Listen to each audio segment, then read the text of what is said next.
सुप्रभात प्यारे बच्चों, मैं मंजू शर्मा हिंदी की कक्षा 7 में पाठ 4 जब मैंने पहली पुस्तक खरीदी के बारे में अध्यापन कार्य करा रही थी। आज मैं आपको पुनः अध्यापन कार्य कराऊंगी।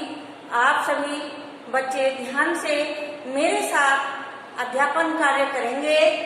तो मैं एक बार आपको फिर बताती हूँ, इनके लेखक धर्मवीर भारती जी हैं। इनके इस पाठ के लेखक कौन है? धर्मवीर भारती जी हैं। धर्मवीर भारती जी ने अपने बचपन का वर्णन किया है और अपनी मनोदशा और अपनी आर्थिक स्थिति का भी इस पाठ में वर्णन किया है। जब वह छोटे थे, यानी कि बाल्य अवस्था में थे, तब उनको किताबें पढ़ना बहुत अच्छा लगता था और किताबों से उन्हें अत्यधिक प्रेम था। वे सोते, उठते, बैठते सभी सारे टाइम जो है किताबों का ही अध्ययन करते रहते थे। तो एक बार उनके जो है प्रस्तुत पाठ में जो मैंने पढ़ाया है, उसमें बताया गया है कि उनके पिता और माता जी एक बार चिंतित हो गई। उनको चिंता हुई कि ये जो बच्चा है वो अध्ययन की जो पुस्तकें, यानी कि अपने सिलेबस की जो पुस्तकें हैं वो नहीं पढ़ता है, बाकी सब सारी पुस्तकें पढ़ता है। तो उनके पिताजी जो हैं, जब उनको एक बार जब वह दूसरे यानी कि कक्षा 2 में पढ़ते थे, तब उनको घुमाने के बहाने जो है लोकनाथ की एक प्रसिद्ध दुकान थी, उस पर वो शरबत पिलाने के लिए ले गए और शरबत उन्होंने उसको अनार का शरबत पिलाया और कहा कि बेटा, उनके सिर पर हाथ रखकर बताया कि बेटा, आज से तुम अपना अध्ययन जो अपनी सिलेबस की किताबें हैं वो भी इसी तरह से पढ़ोगे। तो जो भारती जी थे, उन्होंने अपने पिता की बात को यानी कि मान करके और अपनी माता की चिंता को मिटाया और उन्होंने अपनी जो पढ़ाई में जो है वो लग गए।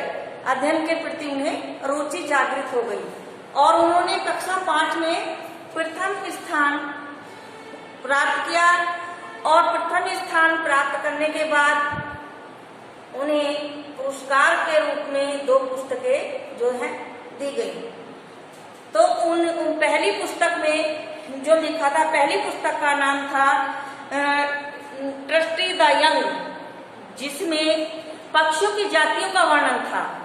ठीक है, पक्षियों की जातियों का वर्णन था। उन्होंने उस पुस्तक को पढ़ा और पक्षियों की जातियों के बारे में उनको पता चला।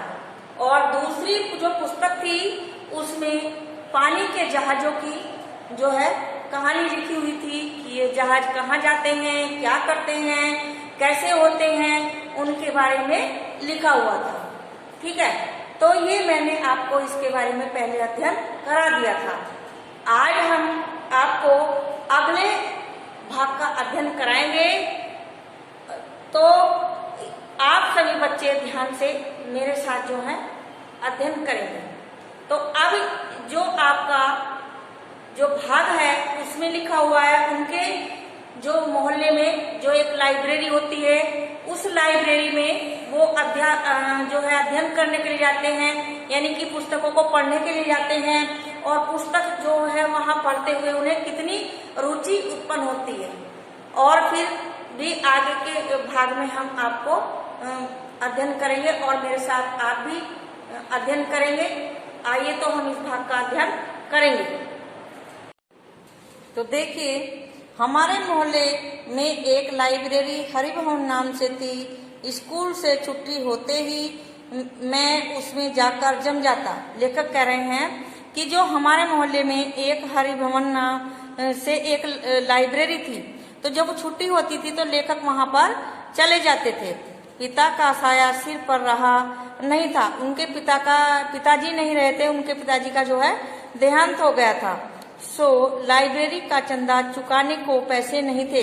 जो लाइब्रेरी के पैसे थे वो भी चुकाने को उनके पास नहीं थे। अतः वहीं बैठकर किताबें निकाल कर पढ़ता रहता था। वहीं जो है किताबें निकाल करके वो पढ़ते रहते थे। उसमें खूब उपन्यास थे। बंकिम चंद्र चट्टोपाध्याय की दुर्गेश नंदिनी, कपाल कुंडला और आनंद मठ से मेरा वहीं परिचय हुआ। उनका जो है बंकिम चंद्र चट्टोपाध्याय द्वारा लिखी हुई एक पुस्तक का नाम है दुर्गेश नंदिनी, और कपाल कुंडला और आनंद मठ से जो है लाइब्रेरी में उन्होंने पढ़ी। टाल स्टाय की अन्ना कैरेनिना, विक्टर हुआंगो का पेरिस का कुबड़ा, गोकी की मदर और सर्वाधिक मनोरंजन सर्वारीज का विचित्र वीर यानी डॉन क्विज, जो आज हिंदी के ही माध्यम से सारी दुनिया के कथा पात्रों से मुलाकात करना कितना आकर्षक रहा था। यानी कि वो तरह तरह की किताबों से जो है पढ़ करके उनसे लेखक ज्ञान अर्जित करते थे।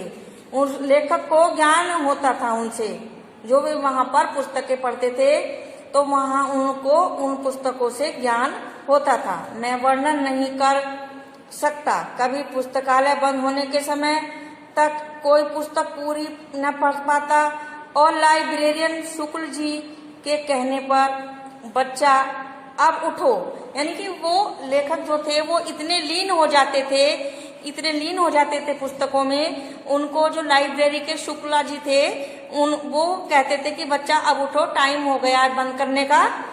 तो मैं उनके कहने पर उठता था। लेखक कह रहे हैं, बड़ी अनिच्छा से उठता। उनकी इच्छा नहीं होती थी उठने की। उनको वो इतने लीन हो जाते थे पढ़ने में कि उनकी इच्छा नहीं होती थी। वो इतने मगन हो जाते थे पुस्तकें पढ़ते हुए। मन में कसक उठती कि काश इतने पैसे होते कि सदस्य बनकर किताब इशू करा लाता। मतलब उनको अपने अंदर से ही होता कि काश मेरे पास इतने पैसे होते कि मैं सदस्य बनकर के इनको किताब को इशू करा लाता, या इसे खरीद पाता तो घर में रखता। उनको होता कि अगर मेरे पास इतने पैसे होते तो मैं खरीद लाता और इसके मतलब अपने घर में पढ़ता और घर से ही मैं घर में ही रखता। जितनी बार इच्छा होती पढ़ता, परंतु पता था कि पिता के देहावसान के बाद आर्थिक संकट इतना बढ़ गया था कि पूछे मत। जब उनके पिता का देहांत हो जाता है तब उनके घर पर इतना मतलब आर्थिक संकटों से, यानी कि धन की इतनी परेशानी हो गई थी कि वो आर्थिक संकटों से गुजर रहे थे। फिर भी मैंने जीवन की पहली साहित्यिक पुस्तक अपने पैसों से किस प्रकार खरीदी मुझे आज तक याद है। यानी कि उन्होंने जो पहली पुस्तक खरीदी थी, साहित्यिक पुस्तक खरीदी थी, उन्हें अपने जीवन में हमेशा याद रही। ठीक है, उसके बारे में ही जो है लेखक बता रहे हैं कि उन्होंने पहली पुस्तक कैसे खरीदी थी, क्या किया था उन्होंने। अब देखिए, उस साल मैंने इंटरमीडिएट पास कर लेने पर पुरानी पाठ्य पुस्तक बेचकर बीए की सेकंड हैंड पाठ्य पुस्तक खरीदी। यानी कि उन्होंने अपनी इंटरमीडिएट की जो है पुस्तक जो है पुरानी बेचकर बीए की सेकंड हैंड, यानी कि जो सेकंड हैंड जो पुस्तक होती हैं सेकंड हैंड यानी कि पुरानी पुस्तकें जो हैं लेखक ने खरीद ली। न जाने इस खरीद में किस प्रकार 2 रुपए बच गए उनकी जो थी। जब उन्होंने बिक्री की, जब उन्होंने अपना जो है कोर्स बेचा तो उससे 2 रुपए जो थे बच गए थे। देखिए बच्चों किस प्रकार से वो आर्थिक संकटों से गुजर रहे थे। ठीक है, सामने के सिनेमा घर में देवदास लगी थी। जो सिनेमा घर होते थे, पिक्चर हॉल के बारे में आया है। सिनेमा घर में कौन सी फिल्म लगी थी? देवदास फिल्म लगी थी। उसकी बहुत चर्चा थी, यानी कि देवदास फिल्म उस समय लग रही थी और उसकी जो है बहुत जो है चर्चा थी। परंतु माँ को सिनेमा देखना नापसंद था। उनकी मम्मी को यानी कि उनकी मदर को जो है सिनेमा देखना बिल्कुल नापसंद था, उन्हें पसंद ही नहीं था। उसी से बच्चे बिगड़ते हैं। उनकी ऐसी मान्यता थी कि उसी से बच्चे जो हैं बिगड़ जाते हैं। उन्हें सहगल का एक गाना था, दुख के दिन अब बीतत नाही, यानी कि एक उनके उस पर गाना था उस फिल्म में कि दुख के दिन अब बीतत नाही। तो क्या करते थे वो, उसे अक्सर गुनगुनाता रहता था। जाने क्यों उसे गुनगुनाते समय कभी कभी आंखों में आंसू भी आ जाते थे। लेखक कह रहे हैं जब मैं उस गाने को गुनगुनाता था तो उनकी आंखों में आंसू आ जाते थे।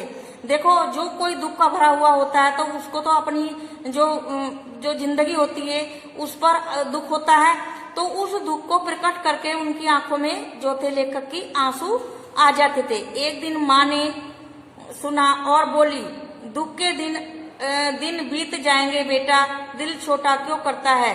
एक दिन उनकी माँ ने वो गीत सुना उनके मुंह से और कहा कि बेटा दुख के दिन बीत जाएंगे, दिल क्यों छोटा कर रहा है अपना, सब कुछ ठीक हो जाएगा। क्योंकि उनकी जो माता थी उन्होंने उनको धीरज बंधाया, यानी कि हौसला बंधाया, धीरज से काम ले।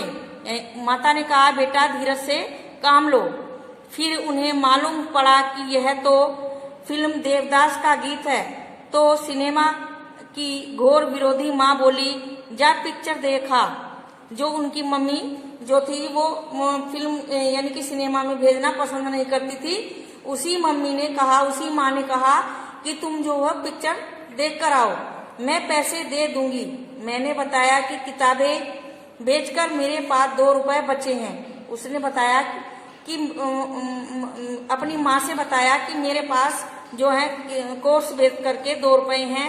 वे 2 रुपए लेकर माँ की सहमति से फिल्म देखने गया। जो माँ की सहमति हुई उससे फिल्म देखने गया।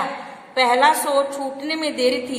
कैसी थी? पहला शो जो था छूटने में देरी थी। सो पास में परिचित की दुकान थी, वही चक्कर लगाने लगा। जो परिचित की दुकान थी, किसी जान पहचान वाले की, परिचित क्या होता है, जो जान पहचान वाले की दुकान थी वहीं पर जो था वो चक्कर लगाने लगा। सहसा देखा कि काउंटर पर देवदास पुस्तक रखी है। सहसा यानी कि अचानक उसने देखा कि काउंटर पर एक देवदास पुस्तक रखी है। लेखक शरद चंद्र चट्टोपाध्याय। दाम उल्टी पलटी तो उन्होंने पलटी तो विक्रेता बोला, तुम विद्यार्थी हो, यही अपनी पुस्तक बेचते हो, हमारे पुराने ग्राहक हो, तुमसे अपना कमीशन नहीं लूंगा। मतलब उसने कहा कि मैं तुमसे अपना कमीशन नहीं लूंगा, केवल 10 आने में यह किताब तुम्हें दे दूंगा। फिल्म देखने का विचार त्याग, मैं 10 आने में किताब ले आया।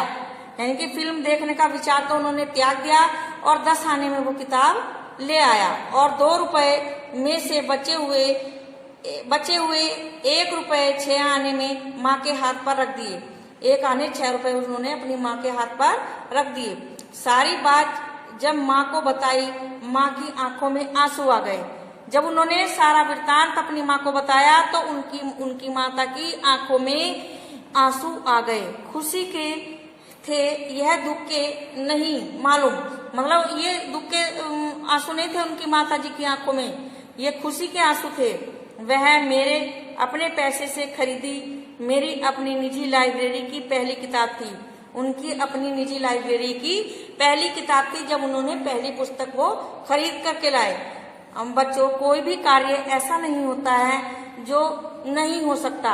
अगर जो किसी के मन में जो है कुछ भी करने की इच्छा है तो वो उसको यानी कि अपने हौसले को यानी कि बुलंद रखना चाहिए, यानी कि हौसला जरूर रखना चाहिए। हौसला यानी कि उसको धीरज जरूर रखना चाहिए, तभी कार्य संभव हो सकता है। और अथक परिश्रम भी, मेहनत। उन्होंने देखो लाइब्रेरी जो किताबें पढ़ने के लिए लाइब्रेरी में जाते थे, अध्ययन करने के लिए जाते थे, किताबें भी नहीं थी तो उनके मन में थी ना, जब तक मन में अपने आप से ही नहीं होगी तो कोई भी कार्य संभव नहीं हो सकता।